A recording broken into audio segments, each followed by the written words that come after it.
Listen, welcome to Gruen. We'll get to the panel in a moment, but first, what's with all these bloody foreigners coming over here and taking our bloody jobs? In a huge coup, food delivery app Menulog has secured Hollywood superstar Jeff Goldblum.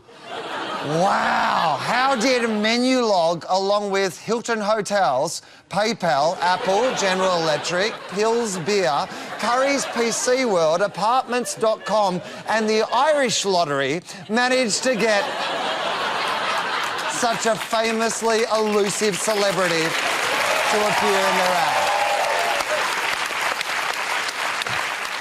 Hello, the Menulog app. It's so easy, and you can get up to 25% off from participating restaurants. What's happening? I took 25% off. If that dude just took 25% off, he was already pretty nude. If he takes another 25% off, Jeff Goldblum gets a tip.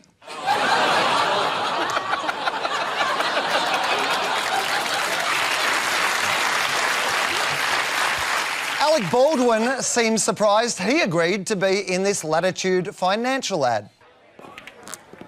That's right, it's me.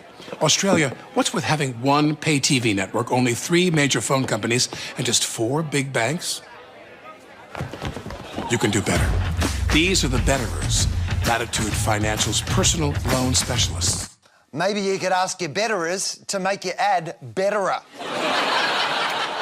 Latitude has come under fire for offering loans with an interest rate of almost 30%. Selling a dodgy deal. Wow, Alec Baldwin really does do a great impression of Donald Trump.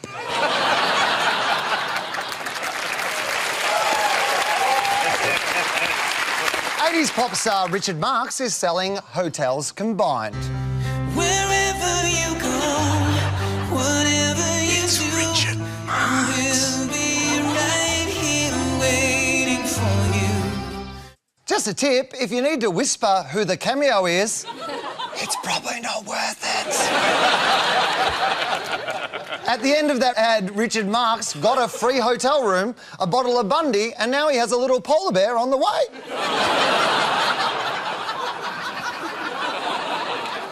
International stars use our ads to do things they'd never dream of doing in their own country, and no one more so than Jean-Claude Van Damme. Your man, he's got car troubles.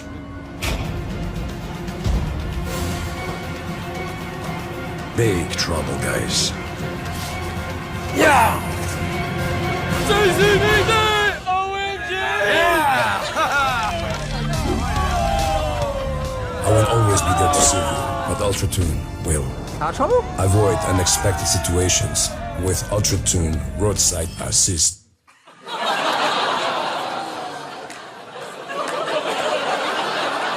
Yeah, you're the real hero, JCVD. You showed up, didn't change the tyre, and took selfies with their attackers.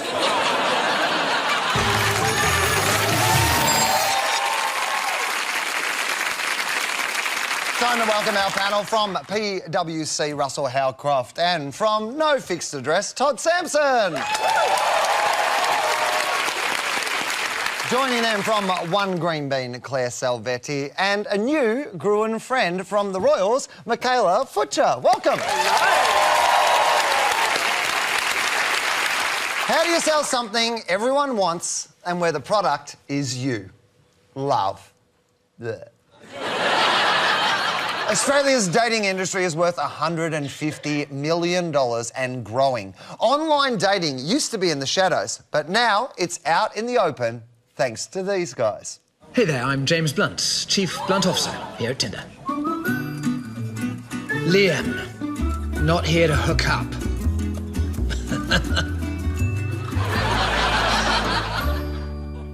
Weirdly, Chief Blunt Officer was also my nickname at uni.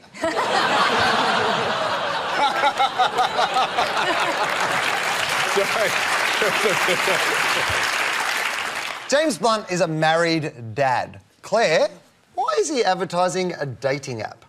Well, that is a brilliant ad, and it has been executed so well. And that's because the deliverer of the message is James Blunt.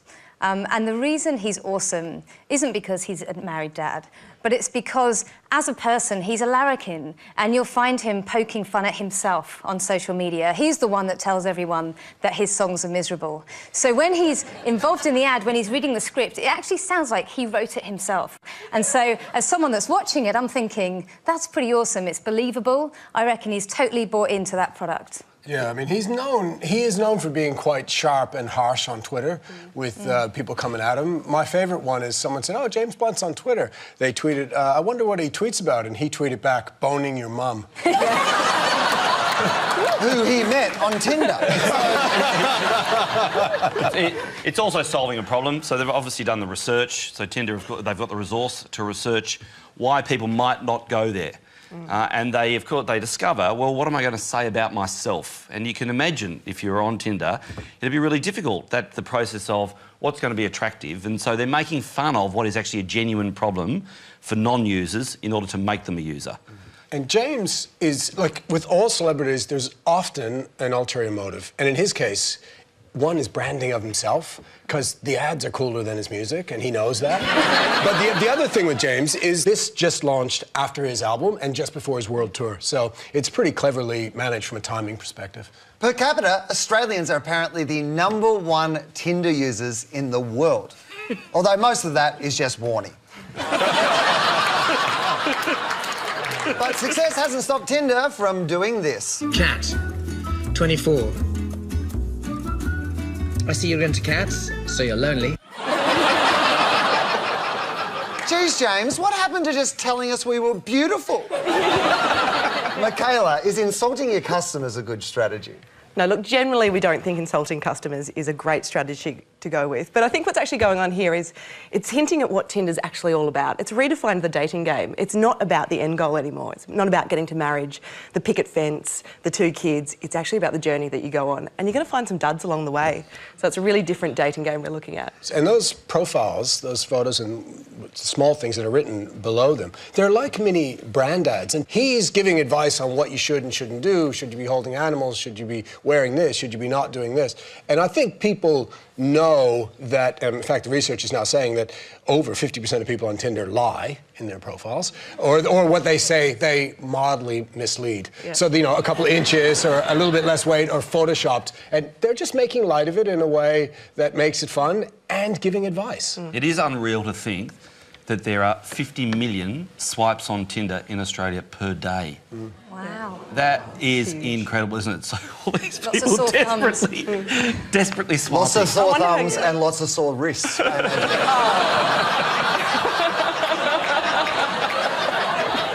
Tinder changed the game by turning it into a game. Left? Left. Left. Left. Left. Now, he kind of has like a bad boy thing going where like, I feel like he would just take you. Left. And... Left. You know, I'm starting to think her dad won't approve of anyone she meets on this casual sex app. Todd, what's going on here? I mean, this ad is deceptively funny, because on the one hand, this whole notion of kind of group online shopping, except the product you're ordering is a person, is quite funny. But the disturbing thing is the gamification that Tinder has done. So they've made this search a game, and that's particularly with its swipe left, swipe right. And you get the same reward or dopamine hit from a brain's perspective from just searching. And that hit is actually addictive. There's a third of people on Tinder that don't date. They just game Tinder. There's also a really practical thing going on in this commercial, because this is about saying Tinder is now on Apple TV. So they have to set the commercial in a living room, people on a couch, socialising, in order to get the message through that there is a connection between Apple TV and Tinder, because Apple would have partly paid for that commercial to go to air. But I think that's a kind of softly version of the social sport that Tinder has become. You know, like if someone's, you know, swiping away in the pub, there's probably 3 people behind them being backseat dating drivers, giving them advice about who to choose. And it's kind of funny, but the other dark side of it is that suddenly we're in this whole world of collective judgment, judging people on a moment of what they happen to look like, which doesn't leave a very good taste in my mouth. Yeah, but that's so interesting, isn't it? Because how has that changed from us sitting in a pub sitting with our group of friends and going, I like that guy, or I don't like that one. You know, it's actually not that different. It's still based on judgment. Well, I think the thing that is different is all the effort now. I mean, well, the effort for dating used to be put into the date itself and the behavior. Now all the effort's put into the search. Yeah, and that's why we're spending so much time on our profiles, isn't it? You know, getting that filter right, making sure we look right. What do we write in there? Yeah. Talking about cats, maybe not so much. Shit, mine's all about cats. In fact, I'm just trying to meet some cats.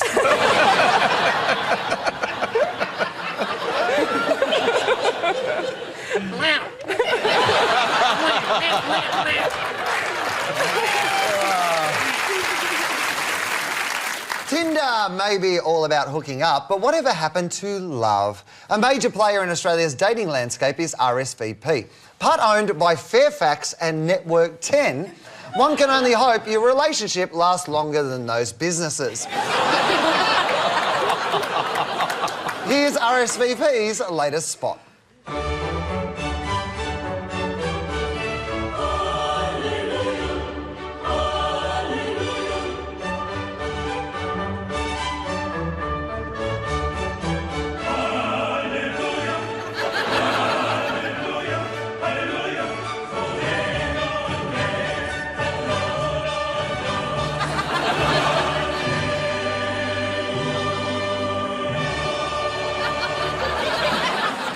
You should see the jar she put his balls in.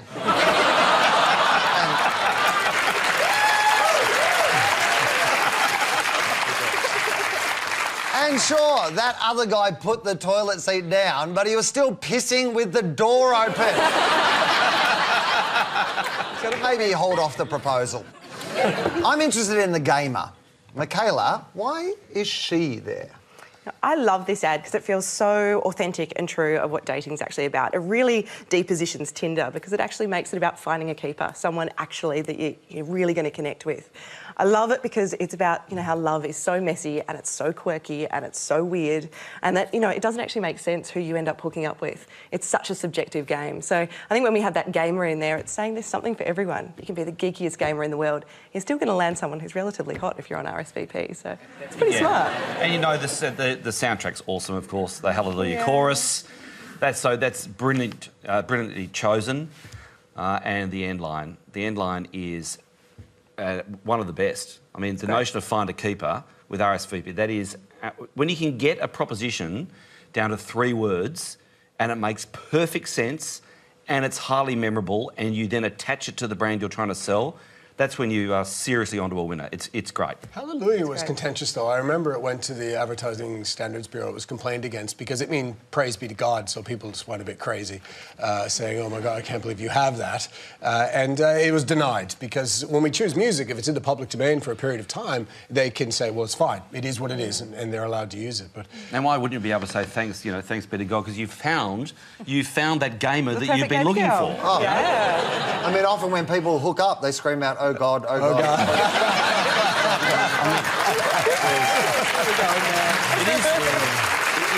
It is interesting that media companies will be shareholders in businesses like this because they're online businesses, and in order for them to succeed, they need advertising exposure. So what happens is deals will be done off the back of a TV network or a media company, I'll take a share in that business and in return will give you airtime. So they actually don't have to pay for the airtime. It's airtime for equity, and as a result, you can build a fantastic business. RSVP says join now for free, but you can't do much without purchasing a package starting at $5. So it's free in the same way the guy you're talking to online is separated. Claire, do we tend to trust things more if we pay for them? Well, you're certainly more likely to use something if you pay for it because of the value that you ascribe to that product. The interesting thing about RSVP is that you can sign up for free and you can do some basic things on it like searches, but once you're in there, you can see that if you pay just a few dollars a month, you get so much more of a sophisticated search to find your ideal love. So you're kind of sitting there going, I haven't really paid anything and I'm getting a basic search and it's taking up all my time, or I can pay a bit more and I can go to the top of someone's search list. It's very romantic like that. So you're essentially weighing up, do I invest time in this or do I invest money in this? So at the end of the day, you're investing something, whether it's free or not. It's absolutely the right strategy. You know, you need to entice people to give it a go. And you're going to be able to get them to have a go if it's not going to cost them any money. Yeah, and then it's seduction, and then it's the slow reveal, and then pay more money, and you know, it's sort of the pornography model, really, isn't it? Where you just sort of and then. I don't know, Russell. Tell us more about the pornography.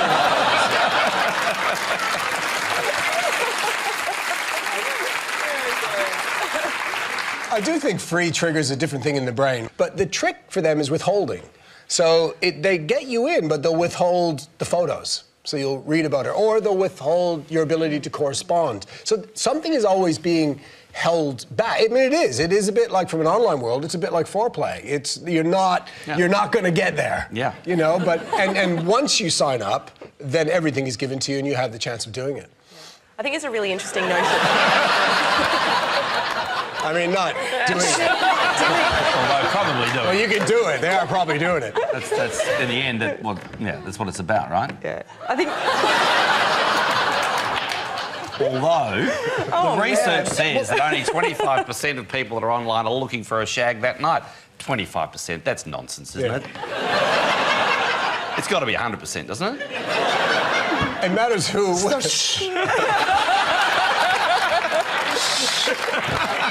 Just let whatever this is happen.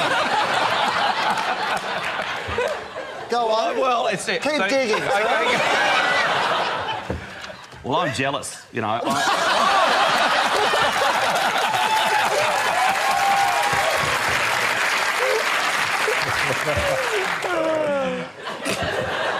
Another heavy hitter in Australia's dating pool is American import eHarmony. There's an energy that can't be explained. It's hidden in all of us, and only emerges when two compatible forces meet. It's the spark. At eHarmony, we've been creating them with the best matching technology for years. We know how to make them, and what it takes to make them last. Join eHarmony now to find your spark. Warning, the spark may be followed by a rash and 2 weeks of antibiotics. The phrase that jumped out at me is matching technology. eHarmony also has a matching scientist. We're interested in seeing what our algorithm produces in the real world. Ooh, science-y. I think he got his degree at the Pons Institute. Todd, why use science and technology to sell love? Yeah. Science is used to kind of reduce anxiety because it gives you this sort of, in this case, a false sense of surety in the process. It's worth saying that these algorithms are protected by IP, so nobody really has their hands on them. They've not been peer-reviewed. They are not necessarily scientifically valid. There's no way of proving that. However, what they have found is there could be a placebo effect, because if people believe that they are matched based on some kind of sound scientific formula, they're more likely to put more effort into the relationship when they actually meet someone because they think they are a better match, and therefore self-select, and you could say, well, it's science that saved us, but it's very pseudo. Yeah, it is interesting, isn't it, the notion of algorithms entering our everyday life. You know, we hear this word every single day around X algorithm, Y algorithm. So it is smart marketing to use that as a support to the proposition that you know what you're doing. Because clearly it's happening on one person's computer and another one's. So it sort of makes sense that an algorithm's going to make it work for you. So for me, it's a clever support to the proposition. And I think as well with the word algorithm, it just makes you sound a bit professional. I mean, who actually knows what it really means? But if you want something done properly, you go to a professional to do it. And I think there's a lot of people in life who just can't trust themselves to find their perfect match. So if you can go somewhere else and they're the professionals and they've got these really spangly algorithm things, it might help them find love. Yeah, I mean, it's about the algorithm, the vibe. Yeah. I mean, in a way, algorithms are like the kind of, like the white coats used in cosmetic advertising. That's what they're using it online. But they're getting quite sophisticated. There's websites now, chemistry.com, genepartner.com, where you spit in a glass, they analyze your DNA, they give you a match. I mean, it's a little bit scary where it's going. It's really interesting how these ones have recently changed as well. So there's been quite a shift from based on what you've written in your profile. So, me saying I want X, tall, dark, handsome, whatever it might be, to actually using the behaviour and the things you're actually clicking on, the people you're actually interacting with as the data behind it. So what they've recognised is what people actually want in their profile isn't actually true of who they're connecting with. And so the data's been able to reveal that. So they've gone, let's change it. An example of that is OkCupid looked at all their data and they found that no matter the age of the man, they like younger women. Yeah. And the you didn't need a scientist to tell you that. But the optimal age is 21. That's it. 21. Regardless of the top end Regardless of the man's age. Really? Yep. It's really interesting. I think the female graph continues up to match her age. Up until my age. Then it goes down. Then it drops. Yeah. God, I hate men sometimes. Literally 21 is like, well, she can drink in every country, that'll do. Physical attraction is the petrol in the online dating engine, so casting at ads is all important.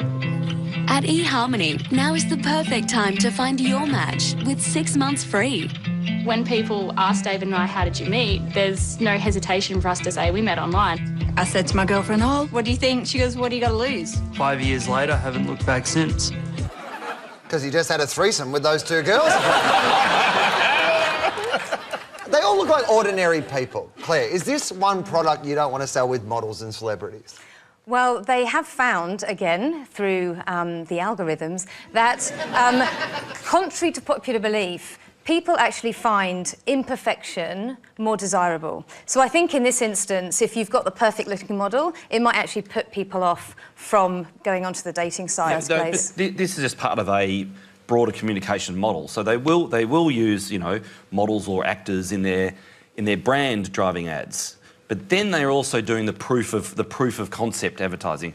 It's not unlike, say, Jenny Craig. It's the same model as they would use. So get a celebrity to talk about I'm on Jenny, and then you've got the ordinary person saying what happened to them. It's a tried and true ad model. Yeah, there's probably a conversation here as well around how they're starting to attract the mainstream. So I'd say they've probably there's this term called low-hanging fruit that we talk about an awful lot, which is we've probably got all the people who are going to first pick up, the Tinder and the RSVP, and now we're trying to get the mainstream base, and that means we've got to bring everything kind of back down a little bit to, be a little bit more conservative, make it feel a bit more comfortable, a bit more that sense of, yeah, everyone's doing it, that person looks like me, I'm in. Yeah, I mean, social proof is probably one of the oldest advertising strategies in the book. It's human nature for us to want to agree with people's opinions that are like us.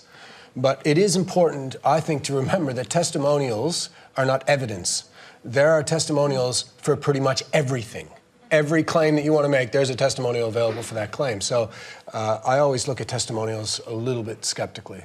Those people are a success story, but dating websites are a bit like lice shampoo. If the product works, you stop using it.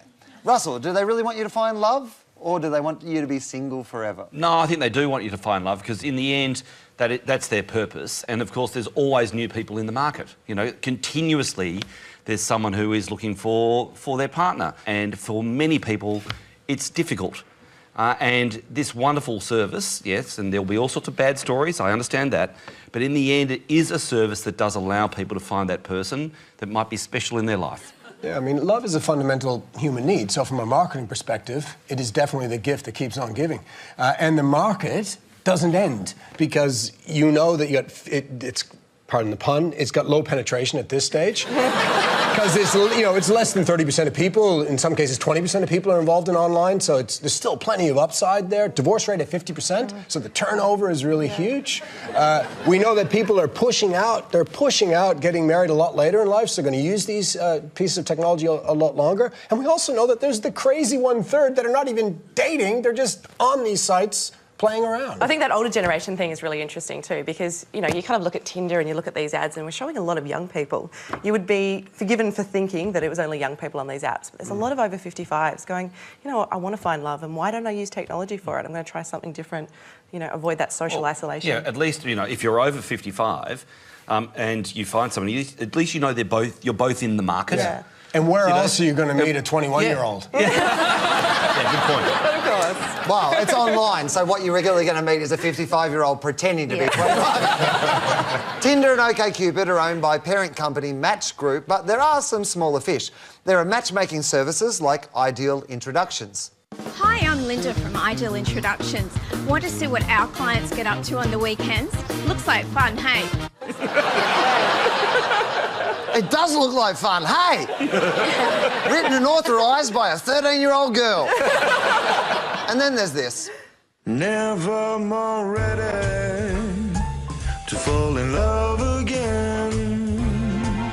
Never more ready to fall in love again. You travel the world on ships and planes. You shed your love and your pains. Never more ready to fall in love again. Ah, the only thing that turns him on is imagining a younger version of himself.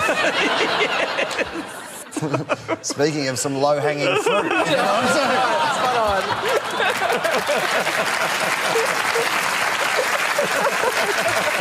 Great picture. Todd, who is this aimed at? Well, this is classic of a mature market. So the choice increases. You know, they're up to now, I think, just over 8,000 different dating sites in the world right now. So the choice increases, then it commoditizes. They all get very similar. And then to make money, they start to niche and specialize. And so what you're seeing in the online dating is specialization. And this one is for the elites. And there's so many subdivisions now. I mean, you can get dating sites for farmers, dating sites for Star Trek fans, dating sites for people with herpes, which I actually think is a good idea. But you know, they've specialized so much now because that's where the profit is going to be. Yeah, look, in the end, this elite, this is around second time lucky. You know, this is a divorcee's site. So this is about saying, okay, let's give it another crack. We looked into when dating ads are played. They get run in off-peak times, usually on Sundays, and there's a big spike over Christmas and Easter. Oh, just like Jesus would have wanted. Michaela, do these companies target people when they're vulnerable? Unfortunately, they do. As someone working in advertising, I don't like saying that we ever do that, but that's absolutely what's going on here. We actually focus on not just the message, but we also focus on the timing. So you can imagine sitting at, you know, the Christmas dinner table for the third time in a row and you haven't brought a partner along. Just after Christmas, you're probably going to be at your most vulnerable and you're going to go, you know what, this year I need to make a change. It's time for me to get on Tinder or it's time for me to get on RSVP or whatever it might be. So they're absolutely targeted at those points. I think there's an interesting fact as well around, I think, Match.com in the UK. They think they can pinpoint the exact day when they have the most uplift in traffic, and they say it's January 8 every single year. Isn't that fascinating? There's a day. What I think is interesting is surely people are always in the market. Yeah, so there will be moments where maybe people are more vulnerable, but why wouldn't you be advertising 24/7? So it's like you spend more, get more. I can imagine you having that conversation with every client you've ever entertained.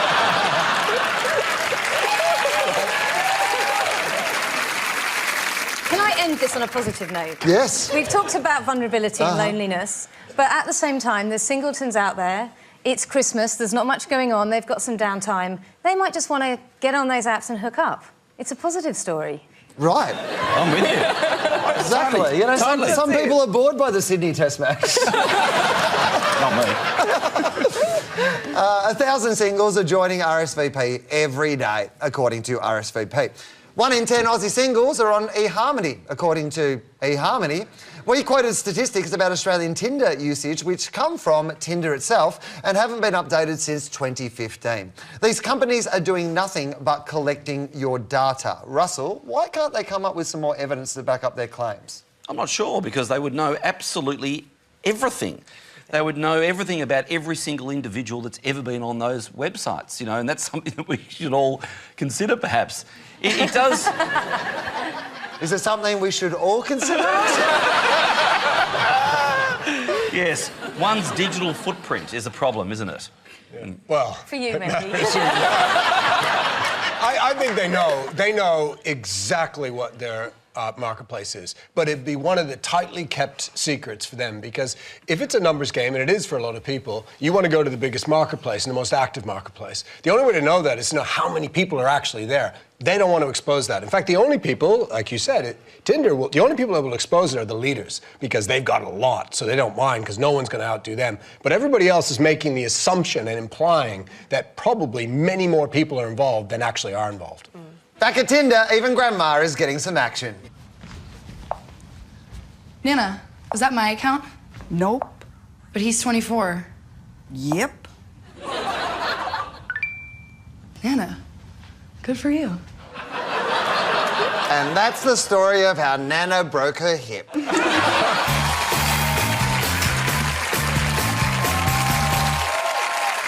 And now, the pitch, where we pit ad agencies against each other for our own amusement. Avocados. They're everywhere. Supermarkets, brunch menus and think pieces. And they're delicious. I love them, which is why it's about time we heard from the opposition. We asked our agencies to get in touch with their dark side and make an attack ad against avocados. Can they do it? Please welcome from Red Engine SCC, Kate Richardson, and from H&T, Matt Gill. Welcome. Kate, how did you smash this brief? We discovered there are over 500,000 mentions of avocado toast on Instagram and decided something had to be done. Oh, let's have a look. We all know avocados are destroying millennials' chance at home ownership. But they present many other dangers that can affect your life and the lives of those around you. That's why we've introduced new warning labels to show you what really lies beneath the skin. Because you can only protect your family when you know the truth. Make an informed choice, a safe choice, and the right choice when it comes to the darker side of these tree turds. Knowing the truth is the first step towards preventing you and your loved ones from becoming really annoying. Avocado warning labels. Know the facts to prevent pretentiousness. All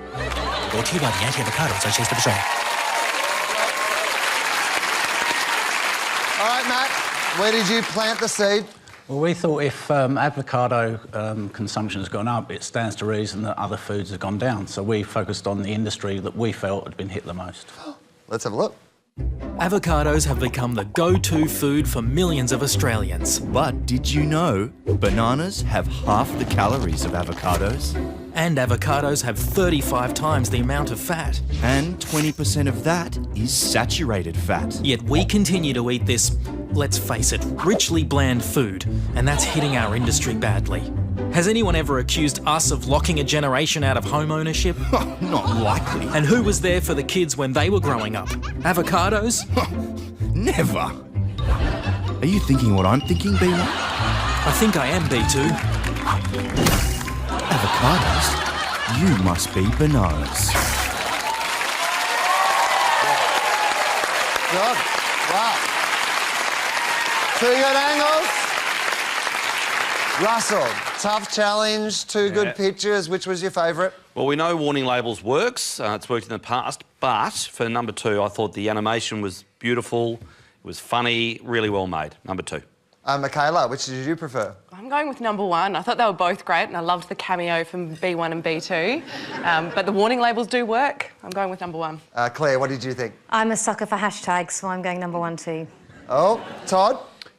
Oh, well, B1 and B2 clenched it for me. Number 2. Well, that's nice. In our 100th episode, it's a tie, so half a trophy each. Half a trophy each.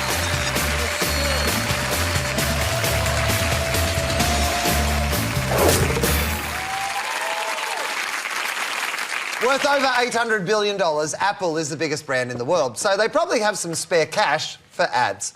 Here's one of its latest, an online spot to promote the next Apple Watch. Querida Apple.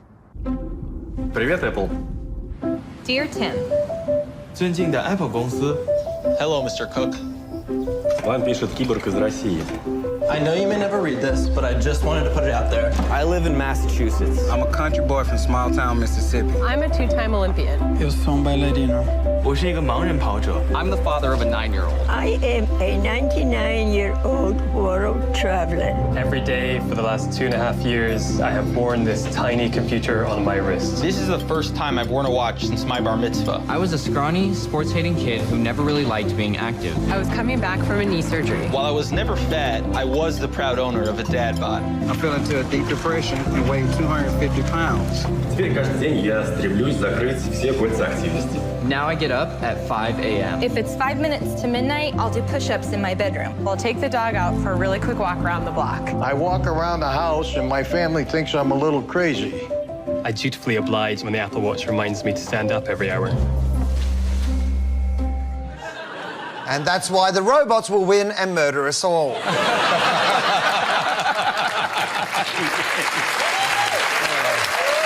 There's more of that ad and we'll come back to it, but I've got to ask about the handwritten letters. Russell, we know these people have Apple Watches. Why aren't they sending email? Well, because just the very notion of, old media, it's more powerful. And when you sort of walk around town now, you see pretty much everyone, they'll have a mobile phone and they'll have a notebook. And that's just the way I think we're now living. And clearly it's going to be more memorable. There's a long history of writing a letter to yourself. So I just think that it's just better advertising. I do think it's particularly weird that a brand is asking a customer to write a letter to the brand. It's narcissistic, really, and slightly odd. That ad's obsessed with fitness. Now, Todd, is that an Apple Watch ad or is it just an ad for the Fitbit, which is heaps cheaper? Well, a lot of people view Apple as the masters of marketing, and this ad is an admission that it got it wrong. This is a repositioning. The first launch of the watch was launched as a luxury fashion item. They had a $10,000 gold watch, and it failed. And it failed the why test. Why does it exist within the luxury fashion world? And there was no answer to that. So what they did do is they created a problem of which they could solve, which is helping people live healthier lifestyles. So they moved it into the Fitbit world or the wearable world, where they have the smaller pool than the luxury market, but they have the chance of dominating that, and they are. Apple says all those people are real. Ads using real people are all the rage. Michaela, why is that? I think we're living in really fragmented times right now. I think it's really difficult to kind of navigate, when we're talking about AI and we're talking about chatbots and we're talking about all this really convoluted stuff. And I think what you need in times like that, you find yourself kind of countering it with a culture that craves humanity and craves realness. So we do want to see, people that are using this product for good. We want to see real people connecting with a product that makes us feel good about our place in the world. Well, later in the ad, things get a little darker. Our daughter was recently diagnosed with type 1 diabetes. My car rolled over 3 times and my phone landed far out of my reach. Once I collected my thoughts, I remembered my Apple Watch had the SOS feature. After being rushed to the emergency room, I was diagnosed with a condition that was causing my liver, kidneys, and heart to start shutting down. The integration of her glucose monitor with the Apple Watch lets us make sure her blood sugars don't go to dangerously low levels. For 6 minutes, I hung there in my car talking to a dispatcher until help arrived. Had I not been wearing my Apple Watch, I never would have sought medical attention, which in turn saved my life. Wow, ads make some pretty bold claims, but this one is saying, without the Apple Watch, you will literally die. Claire, is that an ad or a threat? It's both, Will.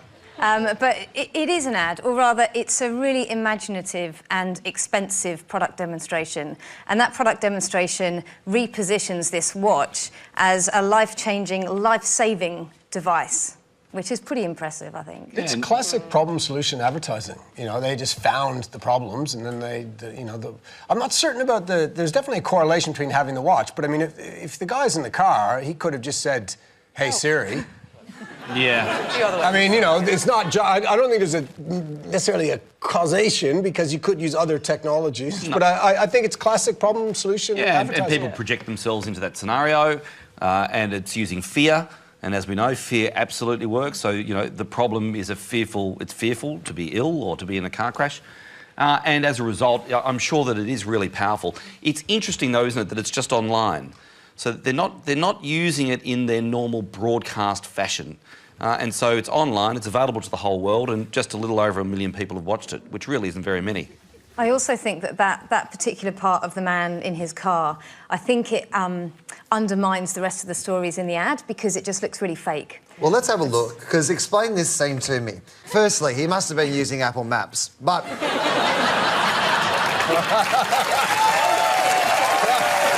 Very good. Russell, is getting him to reenact his trauma a bit cruel here? Yes, it probably is.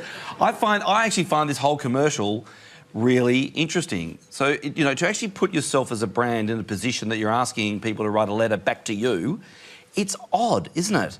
Which I think is why there's something about it which just does make me feel a little uncomfortable. Well, I don't know about cruel, Will, because being in, well, it's odd, because being in an Apple ad's a pretty good gig. There would have been trauma victims falling over themselves to get in this ad. There would have been, like, trauma auditions. Like, they would have looked at hundreds of people that have hurt themselves and used the... So I think it's weird that it happened, but I don't think it's cruel to the person who's in it. Initially, the Apple Watch was a flop. As of last week, Apple claims it's the most popular watch in the world. Probably because Malcolm Turnbull bought all their stock. Claire, have they really turned the tide, or is this just PR hype? Yeah, I think they really have. I mean, we've talked about how they pivoted from a fashion accessory to highly capable wearables. But I think ultimately, if you're comparing it to the iPhone, it's always going to be a grower, not a shower. But I believe the hype. I believe that it is a best-selling product. And I think as well it's because people have really bought into wearables. The boomers are wearing them because they've got time on their hands. Younger people are wearing them because they want to track their health. It's a win-win situation. And also, it's worth, like, pausing to think how Apple views success. Because they make money in two major ways. They make it from hardware and they make it from digital marketplaces like, App Store and iTunes. And their mission, their quiet mission, is share of wallet. They want you and your data to connect into these digital marketplaces where they make highly profitable, they make a lot of money there. So all of these, the TV, the iPhone, the watch, they're all attempts at being the kind of blades of the razor. But they're going to make a lot of money out of the software. Apple Watch also released this spot.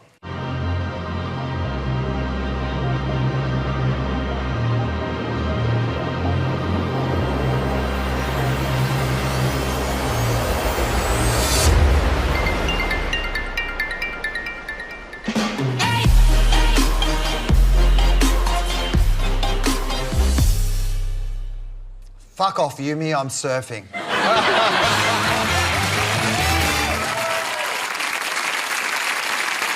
That's just about all for tonight. Please thank our panel, Russell, Michaela, Claire and Todd. Thank you so much.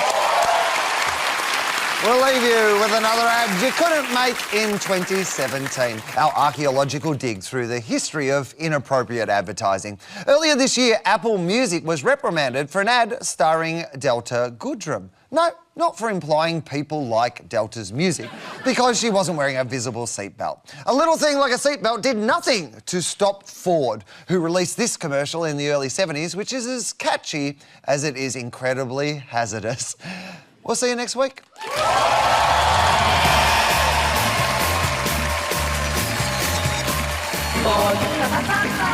a whole new thing. It's what's happening. It's a going thing. Ford. It's the way to swing. Go and have your fling. It's the going thing. Ford.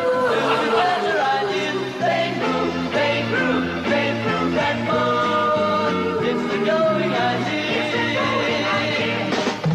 Ford. It's the going thing. Going thing.